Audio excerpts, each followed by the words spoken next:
All right. I'm sorry for the technical issue just now. Let me begin again. Sorry. Welcome to the session again. It's on our dual degree program with Sciences Po.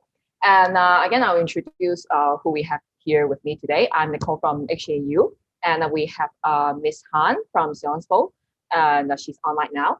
And we also have two current students with me. They are Wai Ching and Nicholas. And together we will walk you through the program, okay, give you an introduction, and also we'll give you application tips and advice.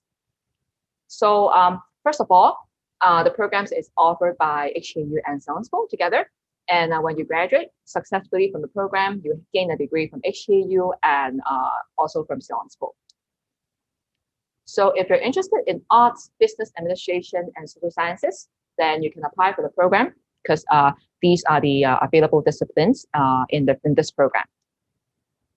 So we welcome students holding all international or national qualifications to apply. And some examples of the qualifications we admitted previously, they include HKDSC, French Baccalaureate, IB, SAT, etc. And although our partner university is a French university, you don't need to know French to apply. So the program is a 4-year program, and you spend year 1 and 2 in France, and I'll let Ms. Han to talk more about your learning life in Sciences Po later. In year 3 and 4, you will be back in Hong Kong U, and you're expected to specialize in either arts, business administration, or social sciences. And each dual degree student is expected to do a 1 major plus 1 minor or 1 major plus electives. So the application for the dual degree program should be made on the Sciences Po website, and you're expected to follow all the instructions on the website there, including completing the application form and the requirements for interviews. In the application form, you're expected to declare interest for the specific Sciences Po campus and also the HKU program.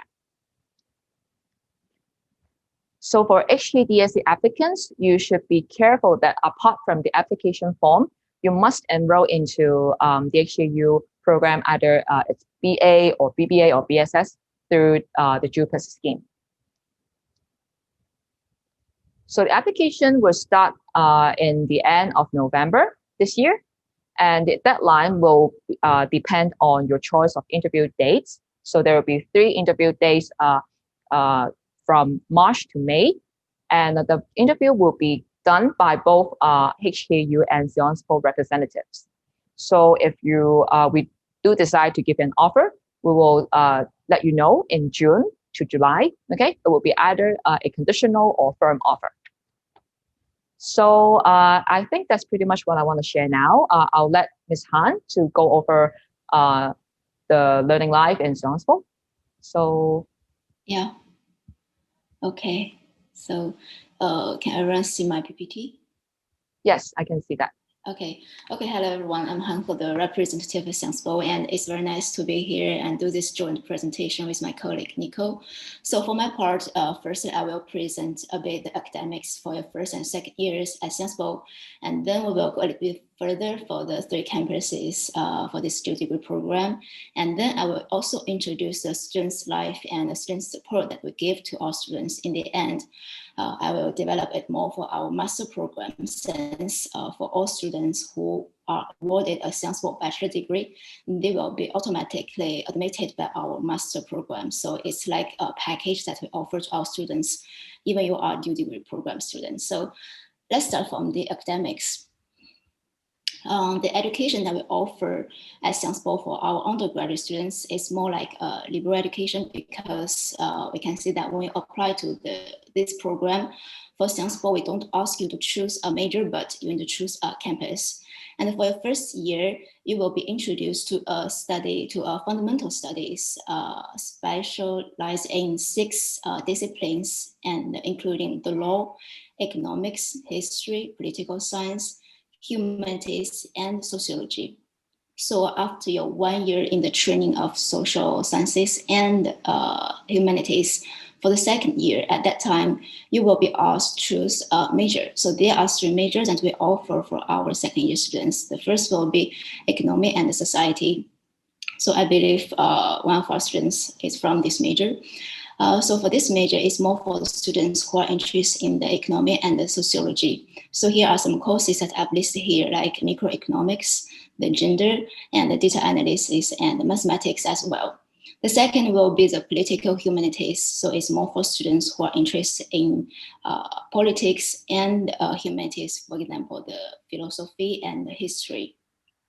So the courses I've listed here, for example, the theoretical and practical perspectives on contemporary politics, applied media literacy, etc. The last will be politics and government. So this is more for students who are interested in political science and law. So we can see also from the courses here, like comparative politics, the Fifth Republic, and comparative constitutional law, etc. So it's more for your first year and second year academic part at Sciences Po. And then for the campus, as Nico has mentioned, that there are 3 campuses that we open for our students in these dual degree programs. So that's the first is LAV, second is Reims, and the last is Mondon. So we can see these 3 campuses, they are in different cities in France, but besides the difference of the location, each campus, they have their own regional concentration. So when you choose your campus, when you submit your application, it's actually you have to choose your regional concentration. For LAV, it will be Europe, Asia, and for Reims, there are 2 programs, Europe, North America, and Europe, Africa. And the last for Mondon, it will be Middle Eastern and the Mediterranean. So these are the 3 campuses.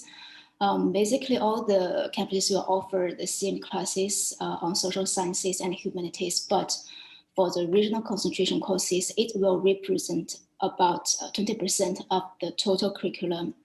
And for more details, we can start from LAV.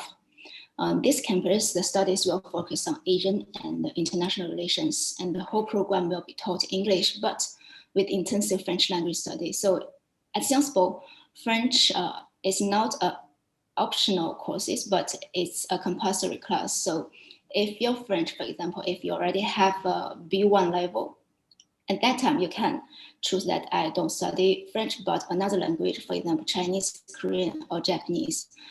This campus is slightly smaller than the others, and we have around 500 students, but 650 are international students with 40 nationalities. So this is a lot. And here are some photos. The first is building, the second is inside, and the third is the library. The last is the views, and we can see inside the building. Since LAV is also the biggest port in France, so here we can see the boats and the harbor. The next is Mondon campus. The study will focus on Middle East, Mediterranean, and Gulf states. So if you are interested in, for example, Gulf states history or politics, then you can choose this campus. And in this campus, we offer the program in French and in English. So you can choose you want to follow the English track or French track. The same with intensive French language study. And the foreign language courses we offer here is Arabic, Turkish, Hebrew, Italian, and Spanish. This campus has almost the same size as a LAV. We have around 4,050 students, and almost half of them are international students with 23 nationalities. So this is Mondon campus. Here are some photos, the building and front door, the lecture theater, the library, and the view. Here is actually the Mediterranean Sea. And if you are in France before, or if you know a bit about France, you will know Mondon is very close to Italy. So for the students at this campus, some of them, they will choose, for example, spend the weekend in Italy, for example, in Turin or in Milan. And for the week, they will come back and continue their studies at Sciences Po.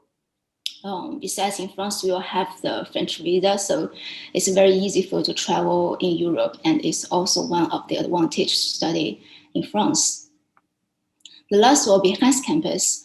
The first program will be Europe North America program. So if you are interested in, for example, American history, American law, or American sociology, then you can choose this campus. The program is taught English, but with intensive French language study. And the foreign language courses we offer here is Arabic, Italian, German, and Spanish. The second program we can see we offer enhanced campus is Europe Africa program. So the studies will focus on Africa and its relation with Europe. And for this program, it's in French. So if you want to apply to this program, it's better that you have some French knowledge before you submit your application. And the other language offered here, for example, Arabic, Portuguese, and Swahili. Since we offer 2 programs in this campus, so this is the biggest campus for our undergraduate students. So we have around 2,000 students and 75 international students with more than 80 nationalities. So that some students say that study at Sciences Po is like you study in a small UN because there are too many nationalities for your classmates and also for your professors. So here are some photos we can see. This campus is hosting a 17th century building, and here is a lecture theater, the picture inside, and the library.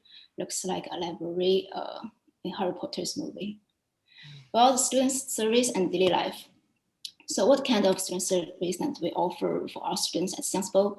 The first will be the student housing. We will help students find their house in France. The financial aid and student support, for example, if you want to get more information for social security or healthcare system, or you want to apply for the housing benefits or have some financial assistance or student job.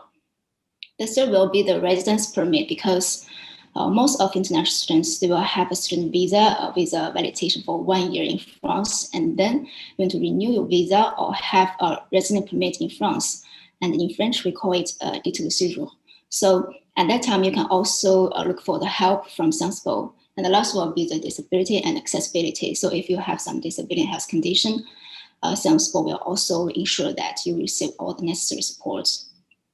And then next, for the student's life, at Sciences Po, one thing will always on your schedule or your calendar is the conference, because Sciences Po is a university quite engaged in political and social issues. And that's why for the personalities who come to France, if time allows, most of them will choose to a speech or conference at Sciences Po. So you may have some conference about, for example, refugee questions, the gender equality, the climate change, or the information security. So you will have a lot of opportunities at Sciences Po to meet all these people who have very strong influence in the current world or in the future. And for the recent visitors, we can see, for example, here, Ban Ki-moon, Paul Smith, even Shirley Sandberg, extra.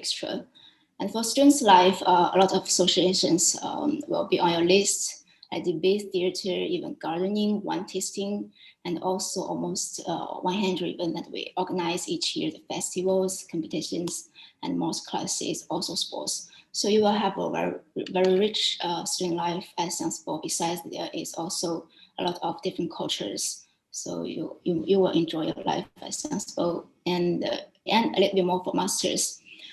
As I've said, that students who have been awarded a bachelor degree at Sciences Po will automatically be admitted to our master programs. So for our master, they have visited 7 graduate schools. The first will be the School of Public Affairs. We can also call this school the Griddle for presidents, because almost all the French presidents and prime ministers are graduated from this famous School of Public Affairs. The second is our Paris School of International Affairs. This is also one of the biggest international affairs in the world. The third is School of Management and Innovation. Is also the Economic and Finance School at Sciences Po, Law School, Urban School, School of Research, and School of Journalism. So that's all my presentation. Here is my context. And on the right is the QR code for our brochure. So if you want to get more information for Sciences Po, you can just scan this QR code. And if you have questions, I will answer you on the Q&A session. Thank you. All right, thank you so much, Ms. Han. I'm sure they're very appealing information and useful information to the students. So right now, yeah, let's just go back to my slide. And yeah, no. Okay, so after hearing from us, the staff, so let's hear from our students who actually experience the program. So today we have Wai Ching and Nicholas. They're both year 4 students now, and they're doing different programs. Wai Ching is a Bachelor of Arts student, and Nicholas, he's doing BBA, okay? So, so now Wai Ching and Nicholas, why don't you share with us a bit about your journey. Like you can tell us a bit the subjects that you have done in Sciences Po and HKU. So Wai Cheng, would you start? Okay. So my name is Wai Cheng, and I am from Hong Kong. So I'm currently a final year student of the dual degree program between Sciences Po and the University of Hong Kong. So while I was in high school, I took the HK-DSC, and my electives are history, geography, and BAFS. And when I was admitted to Sciences Po, my first 2 years, so I'm spending 2 years in Sciences Po and then 2 years in HKU. So while I was at HKU, I was doing a major in political humanities, but then I've also taken several free electives and some courses on sociology. And while I was back at HKU, I am majoring in philosophy and doing a minor in comparative literature. So as for me, my name is Nicholas. I'm born and raised in France. I took the Abi-Bac, which is a mixture between French baccalaureate and German Abitur. So I went to a French secondary and high school, a French-German secondary and high school, sorry. Then I was admitted to Sciences Po, where I took the major in economics and society. So that's basically a lot of sociology and a lot of economics, a minor in international relations. Sciences Po is very pluridisciplinary. So you kind of touch all sorts of subjects, from video making to international relations to sociology to history. And in Hong Kong I'm double majoring in wealth management and economics. I just want to specify that it's quite rare that you're allowed to do a double major. So usually you have to do one major and one minor, not two majors. All right, so thank you both. Let's ask some let me ask you guys some questions. So why did you choose this program from the start? What were your expectations for the program, and how do you think our program has lived up to your expectations? So I think this program really gives us a lot of flexibility in terms of course choices.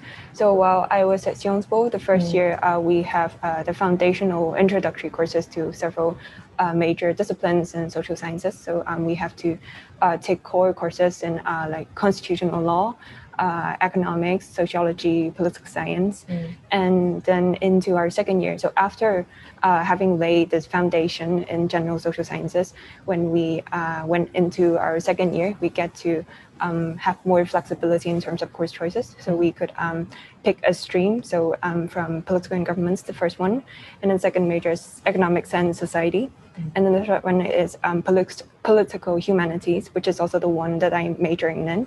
So we get to pick something that we are really interested in and to actually focus on this expertise. So it gives a very good foundation to social sciences, and then you get to actually focus on something you really enjoy. And then when I got back to HKU, I also have a lot of freedom and liberty in terms of course choices. So like you could choose to do something that is very related to what you're doing at Sciences Po, so like political sciences, but then you could also have the choice to explore new disciplines, something that you have never actually tried before. So it gives you a lot of freedom in terms of planning your own studies. Yeah, I guess the freedom and flexibility really attracted you a lot, and it's quite rare in the programs available now. Yeah, to high school students, I mean. So Nicholas, how about you? I think there are really two major factors that pushed me to choose this degree. The first one is prestige. So I think it's been mentioned, but it's from a program offered by two world-class universities. HKU is the first university in Asia. Sciences Po is the school that trained all of our presidents in France and a bunch of other very prestigious and interesting people. Second is the complementarity between those two programs. So of course, Sciences Po and HKU are two different universities and have two quite different ways of teaching. Sciences Po focuses way more on a theoretical, quite abstract aspect of teaching, a lot of reading, a lot of oral presentation, training your critical thinking, and trying to make you understand how to conceptualize and link abstract ideas together. Well, HKU is much more focused on hard skills, core skills, and has very good links with the business world in Hong Kong and in Greater Bay Area. So those two very different degrees that I'm receiving, be it in the subject that are taught and the way that they are taught. Yeah, so I believe the opportunities that both universities provide, they're really exceptional. Yeah. Okay. All right, so let's hear about your life in France. So I think we have covered enough, like what you went through in terms of academics. So how about like daily living? Did you guys live in a school accommodation, or yeah, how's the daily life there? So usually you have two options in terms of accommodation when you're at Sciences Po. So you could choose to rent a private apartment on your own, but then you also have the option to live in one of those student residence offered by the French government. So I chose to live in the student residence offered by the government. And the good thing is that they have so the rent is around 300 euros per month, and you could also receive subsidies from the French social system there. And there are several residences scattered in different parts of the city, so in Le Havre, and most of them are very close to the campus, so it's very convenient when you have to get up early in the morning to attend classes. So one more question. So as a non-local, like non-French speaking student, how did you adapt to the environment? Was it a smooth process? I guess one of the greatest challenge would be in terms of speaking the French language, because it wasn't something that I know before I went to France. But then the student association there and the administration there have been very helpful in helping newcomers or non-French speakers to adapt to the environment. And I guess I remember at the first day when I was arriving in Le Havre, there are student representatives from the student union to come pick us up and to help us to set up our bank accounts or to do necessary translations for us. So the whole team has been very supportive. And you also have to take compulsory French classes if you don't already speak French. And I think the fact that you're in France, living in France, it also gives you a lot of opportunity to actually practice the language and to learn the culture there. So it's a very good chance you want to pick up a new language, and it wouldn't be a problem at all if you don't already speak French. So Nicholas, I remember you mentioned like how helpful the French actually are, right? So yeah. So I think the Sciences Po administration is very helpful in helping us to settle in. Because even for me, I mean, I'm a local, but I did not live, I went to the Reims campus. I didn't live in Reims before, so I have to find an accommodation. I have to set up my own bank account because, of course, I will need to pay for my furniture there. And so it's quite a big process moving out of home. And the Sciences Po administration is really helpful. You can go on the website and see all of the halls that you can apply to and where they are located in the city. You can ask them for help to set up your bank accounts. I know that on the first day of class, banks will be on campus to kind of give you student programs and help you open your bank account. So the administration is really helpful. And then most French students are usually quite willing to help foreigners to settle in. So they will go with you to the bank, they will help you buy food or whatever, and they will also help you learn how to speak French. And I have a lot of friends who came in France not speaking a word of French and came out of this 2 years at Sciences Po having a like C1, C2 level. So you really make a huge improvement in your French level. Nicholas, I also remember you told me like how wonderful your life is apart from just learning in classroom, right? You did travel a lot, right? Yeah, so I did travel quite a bit around in France and in Europe. Reims is actually 45 minutes away by bullet train from Paris. I think the ticket costs 10 euros. So it's really, you can go spend the weekend there and explore Paris or explore other parts of France. And Reims is also in the east of France. So it's very close to Germany, it's very close to Belgium, the Netherlands, it's very close to the UK. And as you may know, if you have a French visa, you have a Schengen visa. So you can travel in all of the Schengen space without applying for a new visa, which is quite convenient. How about the student clubs? Like if I want to stay in campus, like during the usual school days, will I be welcome to the student clubs, etc.? Yeah, student clubs are very inclusive. So everything is done mostly in English because in at least every student club, there is an English speaking person. And there are a lot of student clubs from a various range of subjects, from political parties to filmmaking, to maybe sports, to other various cultural associations.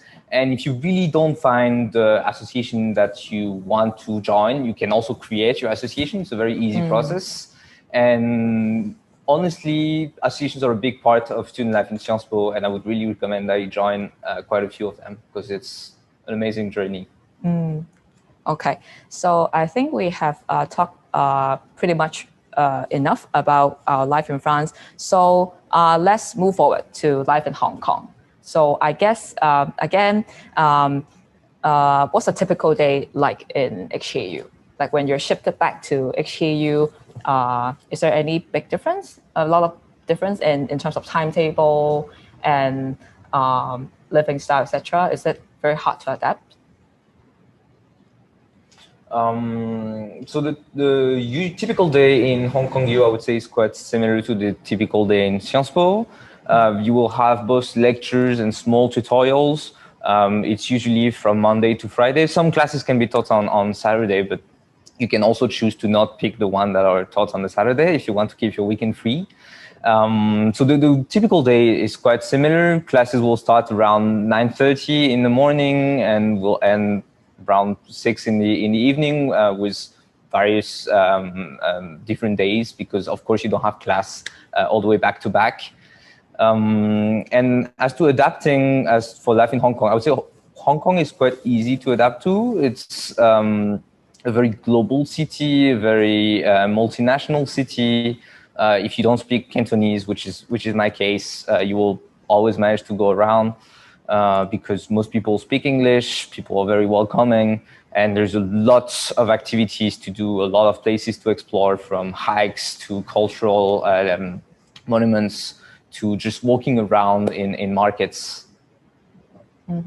So, Wai Ching, would you like share how would you compare your life in Hong Kong to Sciences Po? I guess it's similar to Nicholas. So in France, we have regular language classes in the morning, and we have classes from Monday to Friday. But then in Hong Kong at HKU, it's still quite similar. I have classes from 1 to 5, and the fact that we are dual degree students also mean that we have to take some extra courses. Like the most HKU students that I met in the university, they maybe take 5 courses each semester, but then for us we have to take like 6 or 7. So I think this program is also very demanding of your ability to manage your time and to schedule your own study. So I think that's also one of the things that you would gain of this program, which is how to schedule your life and to plan your own studies. Okay, so let's also cover the accommodation options in Hong Kong. So I know, Nicholas, you live in a residential hall in HKU, and you find the experience pretty amazing, right? So can you tell the students a bit more about your experience? Yes. So when I applied to Hong Kong U, I didn't know much about the residential hall landscape. And I applied to the one, you were provided a list, and then I applied to the one that had single rooms, which is St. John's College, because I wanted to get my single room. But actually, I found much more than just single rooms in this hall. I found a really tight community. We all know each other. We participate in a lot of activities, from sports to making radio podcasts, to writing articles, to choir, to a bunch of other cultural activities. We have competition with other HKU halls. So we obviously we strive for the best, and we try to be the best of ourselves. And so I would really recommend that you live in a university hall and that you get to experience this. Yeah, it's great to hear. All right. So I think that's pretty much for the life experience that you will expect in Hong Kong. So let's move on to some more practical advice for our students. So when you made your application and you did your interview, do you have any tips for students? How can they prepare for the interview better, or like complete the application better? So I'll talk a bit About our interview first. So a usual interview is that it lasts 13 minutes and there are 3 parts to it. So the first 10 minutes for the interview, you will have to do a presentation on an article that you've been given 30 minutes to prepare for. So the article usually would be current affairs or news articles from like New York Times, The Economist, and then you would have to give a 10-minute presentation for it. And then the next 10 minutes, it will be a Q&A session related to the content of your presentation. So the questions would usually also be related to what you've just presented and some empirical knowledge that you know about the issue. So basically about what you know about social sciences and what you are about to study. And then the last 10 minutes would be more about you yourself, like why do you want to like join this program, and what do you expect from it, and what do you want to do after you have graduated with this bachelor. And so my suggestion is to read more current news, so to prepare for, to learn about what are some important news that are happening. And like if you're applying to the Euro-Asian campus, I would suggest that you read about the international relation between Europe and Asia, and that would be really helpful for you to prepare yourself for the interview. Yeah, adding on to what Wai-Ching said, I think reading is really key to succeeding in the interview. So reading the news, reading some books, reading everything that you want to read, but basically becoming more knowledgeable. And when I say reading the news, it's not only reading what happened very recently and knowing on this day this happened, but you also need to know how does this piece of news relate to the recent history of that country, and how is this the previous policies or the previous history. All right. I think it's really important to show your passion and like in the application form as well, right? You have to write about your like your reasoning, your justification, and like justify how you're capable for the application as well, right? And I think you guys also illustrated with like the extracurricular activities that you join in high school, right? To elaborate on your capabilities, right?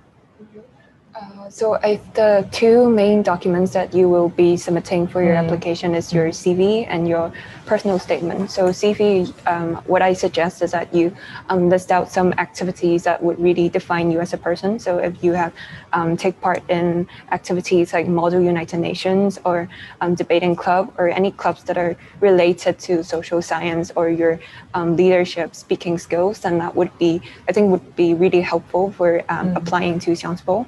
And then in your personal statement, I guess it would be more of an elaborate account of what you've done before and how you define yourself as a person, your personality. So I suggest that it be coherent, like what you've listed out in your CV. You could elaborate more in your personal statement so that you really show to the school who you are and why are you suitable for this program. Anything to add, Nicholas? So yeah, extracurricular activities are key. If you haven't joined any yet, I would recommend that you do that. So MUN or debating clubs, speech contests, even sports. Like if you've been doing a sport for 10 years straight and you're quite keen on competing in this sport, you can mention that. Or traveling, really anything can do, but you have to really show why you're doing this, what does it bring to you, and how you could bring something to the school with that extracurricular skill. I think also what matters, especially in the personal statements, is why you want to join this specific program in those universities and why this program should pick you, so why you could bring to this program. All right. So a really big thank you to Wai-Ching and Nicholas for sharing your personal experience. So I'm sure they're very useful to our prospective students. So now let's hear from them.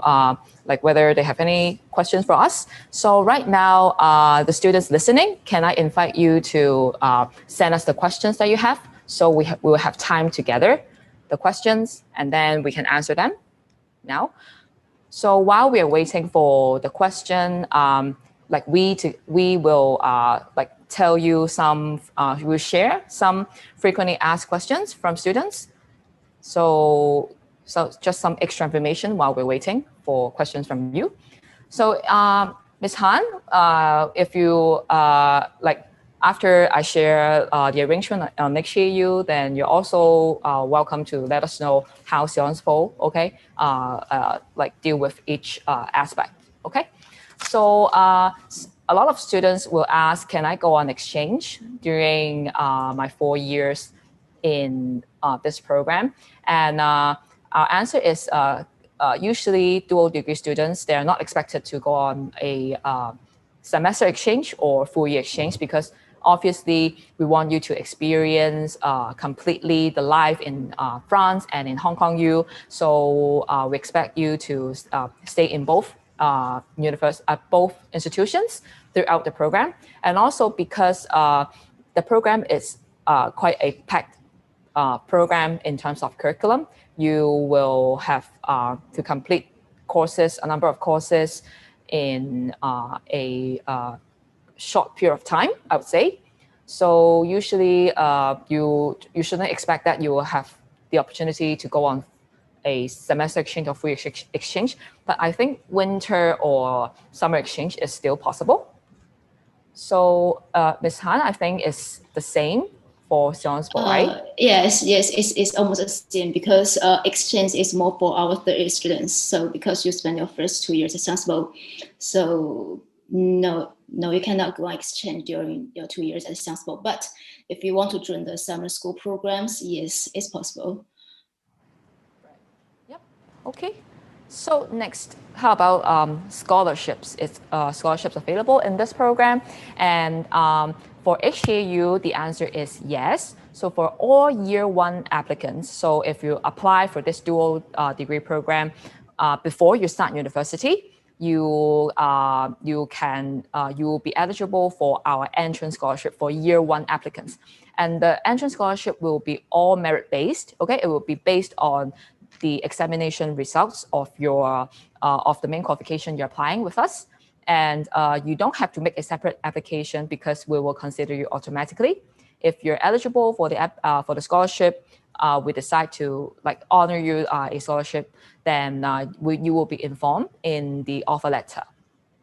So the scholarship, it will like depending on the score that you get, we will have a scale. So for different scores, you'll be awarded the scholarship of different amount, and typically the scholarship will cover your composition fee, and for some more outstanding students, it will also cover your accommodation fee as well. There will be some subsidy for your accommodation. So how about for Sciences Po? Well, for Sciences Po, there is no particular scholarship for the dual degree program students. But for example, for the European students, if your parents are in the European tax residence, then there will be some discount for your tuition fee at Sciences Po. But it will depend on your family condition, for example, how many members in your family. So for more information, to go on the website and do your own calculation. And I also know that for different countries, maybe there are some local scholarships. So I encourage all students to look also all these information for the local scholarships. Yes. All right, thank you. So next is accommodation. So in HKU, for non-local students, when you come to HKU in year 3, you will be guaranteed a place in a HKU residential hall. Okay, so you can apply for a place and you'll be guaranteed a place. If you don't want to, if you want to rent a place on your own in a private flat, you're of course welcome to do that. But you need to be careful that you need to self-finance for all your accommodation, right? And of course, the fee in HKU student hall would be much lower compared to a self-rent private flat outside. Okay, and that's for HKU. Yes. Well, for Sciences Po, like Wenqing has introduced, that it's slightly different than Hong Kong U or some American universities. It's like at Sciences Po, we don't offer the accommodation or the dormitory inside of the campus, but there is a rental list and our website, and you can find all the housing housing information there, but also you can also rent your own house or apartment. It's also possible. Besides, for all the students, no matter your nationalities, you can also apply for the housing benefits from the French government. So for example, your rent is around 500 euros per month. Maybe you can have 100 or 200 euros from the French government to cover your rent. So it's also a very good policy for the students.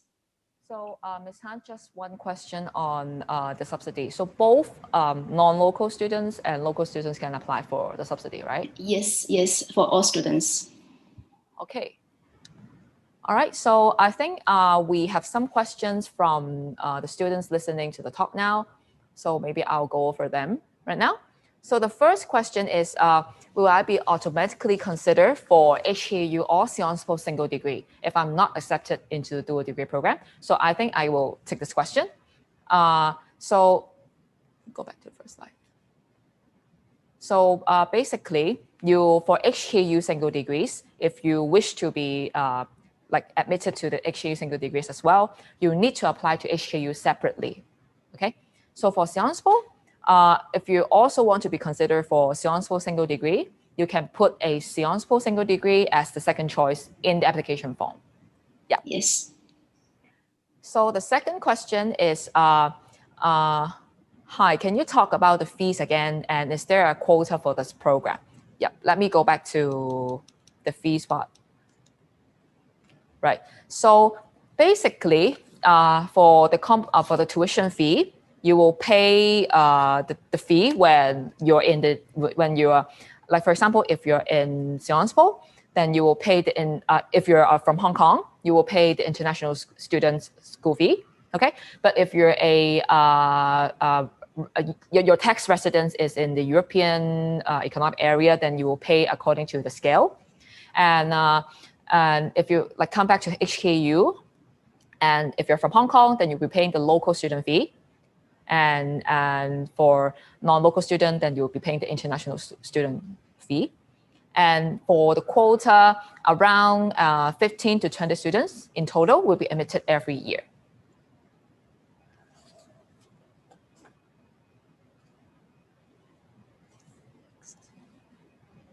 So, and the next question is, do I have to speak French to study this DD? About French, how many lessons per week is required, and any exam for French? I think I can answer the first question. So maybe for the number of lessons, then you guys can share. You don't need to know French because the courses will be taught in English. I mean, of course, it would be nice if you have some basic knowledge in French so that it will convenient your daily living.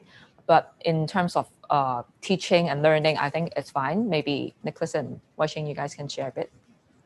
So basically, we have compulsory French classes for every student who don't speak French.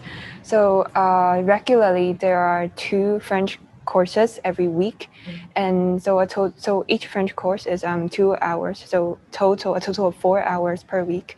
And then if you are really interested in the language or you want to just improve your French even further, there is an additional 2 hours intensive French courses. So you would take 6 hours of French class every week. So it really depends on you. So you could take 4 hours or 6 hours depending on your own preference or your own class schedule.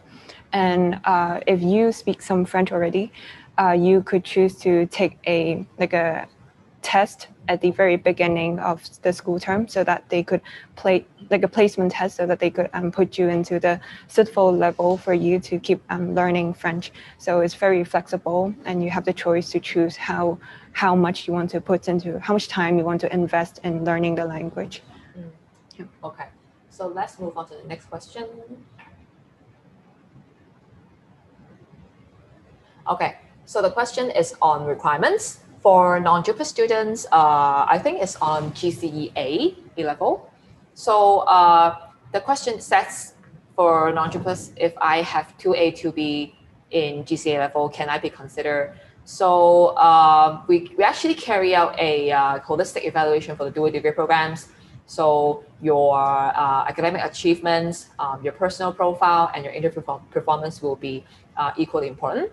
So in terms of the scores, so actually you can benchmark with on our site on HKU. You can go onto our website and then check for the expected lower boundaries we have for each program, and basically you should make sure that you are qualified for the HKU program at least. Okay, and yeah, that's our advice for the question. Okay, so the next question is, according to Sciences Po's website, the international applicants require TOEFL or IELTS test results.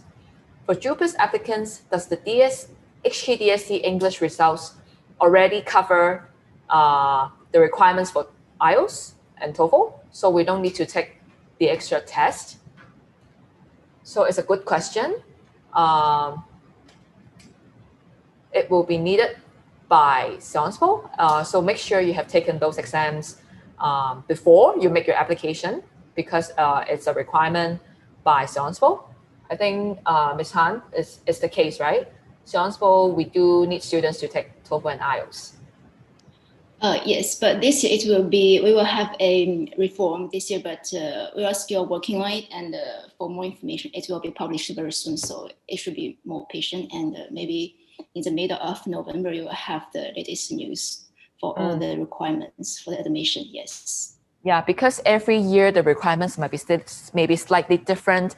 So for clarity, for confirmation, I would suggest all of you to just check the website, because the requirements, they're all listed on the website.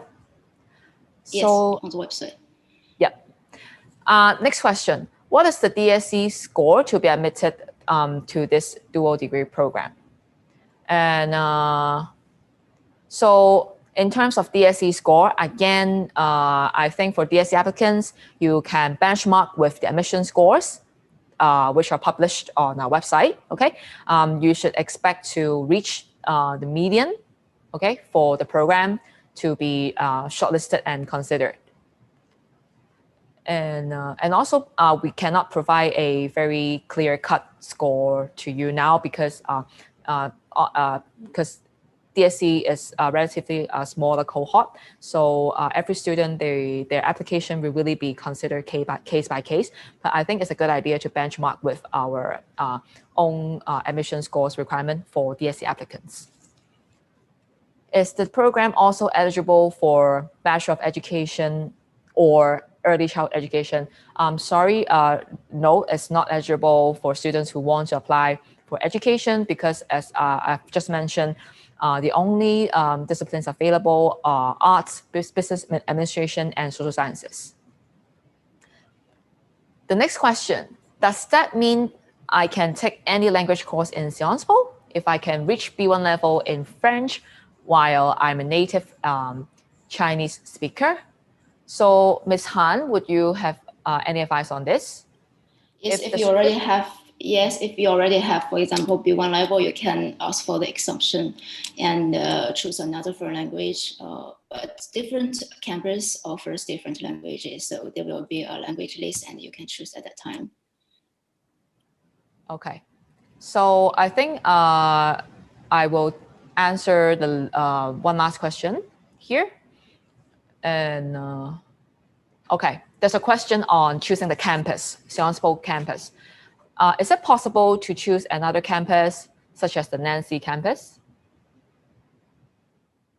No, yeah. No, for this dual degree program, it's only 3 campuses. Yes, okay. Okay, maybe I'll take one more question. What is the minimum or expected IB score for IB applicants? And I can disclose here that we expect IB students, like the IB students previously admitted, they should have at least 38 or above, and that's the minimum. And to be more competitive, you should expect to score a few marks higher.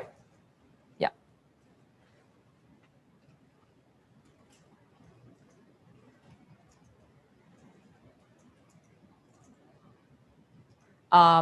Right. So I think that's the end of our session today. I hope you find the information we provided useful. And for more questions, you can just go back to ask our colleagues in the live chat session. Right? Okay, today, thank you, Ms. Han, and also our lovely current students for your time. And we look forward to seeing you in Johannesburg and HKU.